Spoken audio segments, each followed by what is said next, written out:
Baik, di pertemuan 11 ini sedikit lebih ringan karena pembahasannya tentang metode Cremona, di mana di dalam struktur rangka batang itu penyelesaiannya ada Cremona, ada Ritter, ada titik kumpul. Nah, di sini di pertemuan 11 saya akan membahas mengenai metode penyelesaian struktur rangka batang statis menggunakan metode Cremona. Jadi nanti sedikit saya jelaskan di awal terlebih dahulu tentang struktur rangka batang statis tertentu. Yang kedua, analisa reaksi perletakan. Plant truss, seperti yang kita ketahui, merupakan sejumlah bar yang saling terkoneksi. Terkoneksi artinya dia terdapat join, kemudian ini bar, ini namanya bar atau batang. Dia itu terkoneksi dengan menggunakan sambungan atau pin yang ini, yang saya sorot ini. Untuk membentuk sebuah struktur yang kaku dan stabil artinya disebut dengan truss atau rangka batang. Jadi struktur truss sendiri banyak digunakan di dalam jembatan, atap rumah, atau gedung, serta menara listrik atau komunikasi. Kalau yang ini tadi dinamakan bentuk atau view-nya adalah 3 dimensi, tapi yang kita bahas di pertemuan kali ini adalah 2 dimensi. Di mana rangka batang yang seluruh elemennya berada dalam satu bidang, misalkan X dan Y, nah, atau Y dan Z, nah itu namanya plant truss atau satu view atau 2 dimensi. Elemen dasar dari plant truss itu sendiri berbentuk sebuah segitiga yang terbentuk dari 3 batang rangka atau bar atau batang yang saling terkoneksi dengan sambungan pin yang disebut pin yang bulat-bulat ini di setiap ujungnya. Struktur yang terbentuk dari elemen segitiga seperti yang saya sebutkan tadi dinamakan simple truss. Setiap elemen dalam simple truss dalam keadaan tertarik, nah tarik itu tension, tarik itu artinya seperti ini.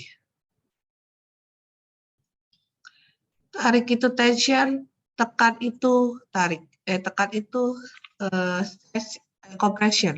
Nah tarik itu biasanya dia nilainya adalah positif, kemudian kalau tekan itu dia biasanya nilainya adalah negatif. Nah, selain itu ada beberapa bentuk dari rangka batang itu sendiri. Yang pertama berbentuk seperti gunting atau scissors, kemudian yang kedua berbentuk seperti how atau bentuknya seperti rangka baja pada jembatan, kemudian ada bentuknya prat, kemudian ada bentuknya seperti kipas atau fan, kemudian yang ini bentuknya dinamakan ving, kemudian kalau yang bentuknya hampir simetris, kemudian dia ada bracing di sini, sekat di sini, itu namanya cambered ving. Kemudian kalau yang ini yang seperti kita sering lihat itu namanya warren, kalau yang seperti gergaji namanya sawtooth. Nah, sawtooth ini biasanya di model perumahan di Belanda ya, jadi di atapnya, di mana di sini biasanya ada roof, ada genting atau penutup atap, di sini biasanya window. Nah ini biasanya untuk loteng atau kamar yang paling atas biasanya dekat dengan atap seperti itu. Nah ini contoh yang tadi saya sampaikan, bahwa kalau tarik itu tension itu dia positif, kemudian kompres itu tekan negatif. Dalam struktur truss itu sendiri diasumsikan semua gaya bekerja hanya pada sambungan pin saja. Jadi gaya-gaya itu hanya di dalam pin. Berbeda dengan ketika kalian membahas kemarin yang struktur balok ataupun struktur balok Gerber ataupun portal. Nah, kalau truss sendiri dia hanya gaya aksial, yaitu gaya normal, dan momen itu sama dengan 0. Pada struktur truss jembatan, bagian deck terletak di atas struktur balok, seperti ini, atau cross beam, yang bertumpu pada sambungan joint. Struktur rangka besar umumnya memiliki tumpuan jenis roll, jadi biasanya di sini roll, pada salah satu tumpuannya. Tujuannya untuk mengantisipasi adanya deformasi akibat pembebanan ataupun akibat suhu.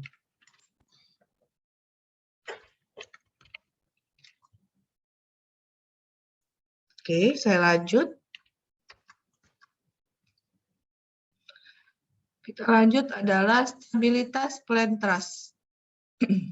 Di dalam stabilitas plan truss sendiri, di sini adalah sebuah rangkaian segitiga yang membentuk rangka batang, maka akan tetap stabil jika memenuhi persamaan M itu adalah jumlah batang lebih dari sama dengan 2 kali jumlah join dikurangi 3. Contoh kita punya kasus seperti ini. Jadi sebelum kalian menghitung sebuah rangka batang atau struktur rangka batang atau kekakuan rangka batang atau KRB, maka kalian harus mengecek apakah stabilitas plan truss itu sendiri sudah benar atau belum. Jadi caranya kita hitung dulu jumlah batang. Saya akan ganti. Kita coba cek. Ini adalah rangka batang 1, kemudian 2, 3, 4, 5, 6, kemudian 7, 8, 9, 10, 11. Artinya bahwa ada rangkanya itu adalah jumlahnya 11 buah. Bu, dari mana? Rangka batang itu terbentuk apabila ketemu dengan sambungan atau pin. Nah, ini berarti satu rangka. Bagaimana dengan jumlah joinnya? Jumlah joinnya 1, 2, 3, 4, 5, 6, 7. Nah, jumlah joinnya 7. Kemudian kita hitung 2 kali jumlah join, berarti 2 kali 7 dikurangi 3. 14 kurangi 3, 11. Jumlah tadi rangkanya adalah 11. Berarti dia sama dengan 11. Jadi sama-sama 11. Berarti artinya struktur itu stabil. Sampai di sini apakah ada yang kurang jelas atau masih bingung? Silakan disampaikan. Jika tidak ada, saya akan lanjut. Lanjut, contoh yang kedua. Nah, di mana di sini lebih mudah, di sini jumlah rangkanya 1, 2, 3, 4. Artinya M-nya itu 4 buah. Bagaimana dengan join-nya? 1, 2, 3, 4. Nah, join-nya 4. Kemudian kita hitung 2 dikali 4 dikurang 3. 8 kurangi 3, berarti 5. Nah, jumlahnya tadi berapa? 4. Nah, 4 berarti kan kurang dari 5. Artinya struktur itu tidak stabil. Kemudian bagaimana struktur di samping? Berarti 1, 2, 3, 4, 5. Berarti ada 5 ya, ada 5. Kemudian joinnya berapa? 1, 2, 3, 4, 5. Kita hitung. 2 dikali 5, 10, kurangi 3, sama dengan 7. Nah, tadi jumlah ininya berapa? 5. Nah, artinya bahwa 5 itu kurang dari jumlah yang sebelah kanan atau jumlah join-nya. Maka struktur itu tidak stabil. Oke, kita lanjut ya. Nah, di sini dikatakan jumlah struktur statik tertentu adalah struktur yang reaksi dan gaya-gaya dalamnya bisa kita cari dengan persamaan sigma FH atau gaya horizontal sama dengan 0. Kemudian sigma vertikal atau gaya vertikal sama dengan 0. Dan sigma momen sama dengan 0. Maksimal 3 reaksi tumpuan yang tidak diketahui. Jadi, sebuah struktur rangka batang termasuk struktur statis tertentu jika ada beberapa syarat. Yang pertama, jumlah batang sama dengan 2 kali jumlah join dikurang jumlah reaksi tumpuan. Artinya, jumlah batang itu M, join itu J, dan reaksi tumpuan R. Berarti sama dengan 2 kali J dikurangi R. Jika M atau jumlah batang sama dengan 2 kali J atau jumlah join dikurangi jumlah reaksi tumpuan atau R, maka statis tertentu. Namun, jika sebaliknya, jika jumlah batang lebih besar dari 2 kali jumlah join dikurang jumlah reaksi tumpuan, maka statis tak tentu. Contoh, kita hitung jumlah batang ini berapa. Oke, kita hitung ya. Di sini 1, 2, 3, 4, 5, 6, dan 7. Artinya jumlahnya apakah benar 7 atau hanya 6? Sorry. Kita hitung ya, 1, 2, nah ini harusnya 7. Berarti M sama dengan 7. Nah, kemudian bagaimana join-nya? 1, 2, 3, 4, 5. J-nya sama dengan 5. Artinya 2 kali 5, 10 kurangi 3. Nah, ini harusnya berarti kalau misalkan kalian dapat, oh ini ternyata benar Bu, gitu kan ya. Oke, di sini M-nya sama dengan 7. Berarti artinya struktur ini termasuk stabil. Bagaimana dengan reaksinya? Nah, reaksinya tetap 3, 1, 2, dan 3. Nah, berarti reaksinya itu 2 dikali jumlah join, tadi jumlah joinnya berapa? 5, dikurangi 3. Nah, tapi bedanya dengan ini, joinnya adalah 1, 2, 3, dan 4 di sini. Artinya bahwa ini termasuk statis tertentu. Bagaimana dengan ini? Jumlahnya 1, 2, 3, 4, dan 5. Nah, berarti joinnya berapa? 1, 2, 3, 4. 2 kali 4, 8. Kurangi 3, 5. Berarti termasuk stabil. Nah, bagaimana dengan ini? Reaksinya berapa? 1, 2, 3, 4. Nah, berarti jumlah joinnya 1, 2, nah 3, 4. Kenapa ini ada Bu di bawah? Karena ada reaksi yang ini. Nah, berarti karena 5 lebih dari 4, termasuk statis tidak tentu. Jadi jumlah batang melebihi persyaratan minimal untuk kestabilan.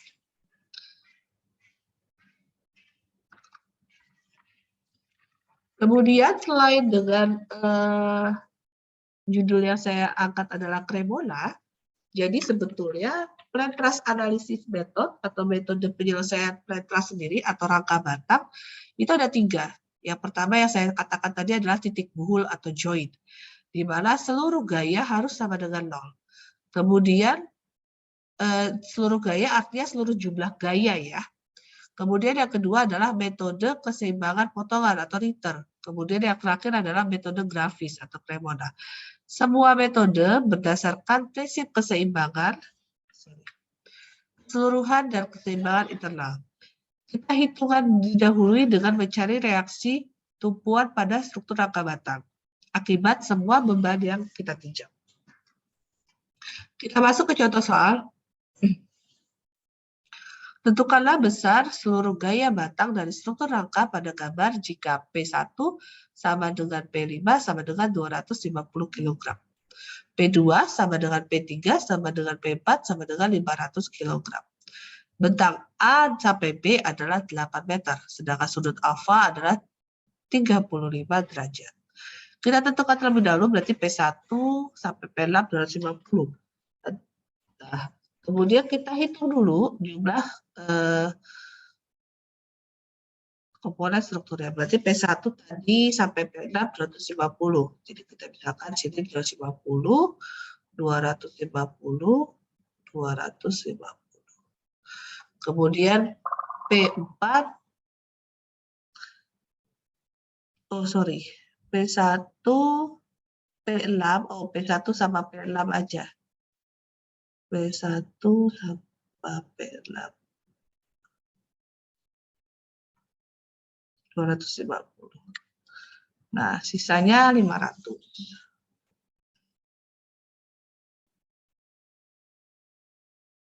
Nah, pertama kita cek stabilan struktur. Nah, M-nya sudah saya tulis ya 1, 2, 3, 4, 5, 6, 7, 8, dan 9. Berarti 9. Sama dengan join-nya 1, 2, 3, 4, 5, 6. Berarti 6. 2 kali 6, 12 kurangi 3. Nah, 12 kurangi 3 berapa? 9. Maka hasilnya adalah oke. Oke itu artinya struktur itu stabil. Kemudian kita tentukan reaksi tumpuan. Nah, jumlah momen A sama dengan 0. Kita hitung 0. Kemudian RB, nah RB ini dikalikan dengan jaraknya 8, ditambah P5 dikali 8, P5 itu yang di ujung ya, P5 tambah P8, tuh P1, P2, P3, P4, P5. Ya, P5 sama dengan 8, kemudian ditambah 500 dikalikan 6, di P4 dikalikan 6, ditambah P3 dikalikan 4, kemudian P2 dikalikan 2. Nah, P1 kalikan 0, berarti 0 ya. Berarti nanti kita dapatkan RB-nya sama dengan 1000. Kemudian sigma MB sama dengan 0, juga sama. Bin RA dikali 8, bin P1 dikalikan 8, bin P2 dikalikan 6, bin P3 dikalikan 4, bin P4 kalikan 2 sama dengan 0. Maka kita dapatkan RA-nya sama dengan 1000. Nah, ini jumlahin nih semuanya. Harus sama dengan RA ditambah RB. Maka kita dapatkan di sini, kita cek hasilnya oke. Nah, setelah itu dengan metode grafik, kita mendapatkan, kita kan baru dapat itu gaya di RA dan di RB, tapi gaya-gaya di batangnya kita belum tahu. Dengan metode grafik, kita akan membuat seperti ini. Jadi kita turunkan dulu 250 ini, kemudian kita turunkan,